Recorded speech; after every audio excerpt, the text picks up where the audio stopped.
How's it going, everyone? So today I'm going to talk about HIIT cardio on the treadmill. So before I get started, please subscribe to my channel if you guys haven't already. I do appreciate the support. It helps my channel grow. Also, if you're interested in online personal training from me, simply comment below in the comment section. I will get back to you guys with more details. So what does HIIT even stand for? So HIIT, H-I-I-T, stands for high intensity interval training. So how do you perform HIIT? HIIT training is done with a vigorous time spent running followed by a short break to recover, and then you just repeat that. Generally, this is done by running at a fast pace and then walking for a slow pace to allow your body to recover. This is by far the most efficient way to train and burns the most amount of calories. It has been proven by endless amount of studies and scientists. It's one of the best ways to burn fat the fastest. Now, most HIIT workouts try to get you in an anaerobic zone, preferably 80% of your maximum heart rate.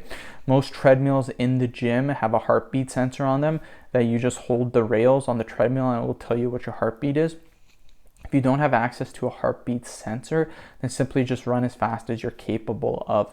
Generally, when you are huffing and puffing, you should be near your maximum heart rate. So what are the general times that you should do your HIIT for?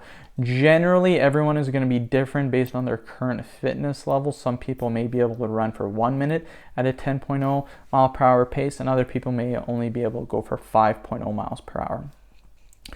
I generally like to see people doing the fastest portion or the maximum exertion portion of their workout for 1 to 2 minutes time intervals, followed by a 1 minute interval of slow cardio or walking. So you will run fast for 1 minute, you will then walk for slow for 1 minute.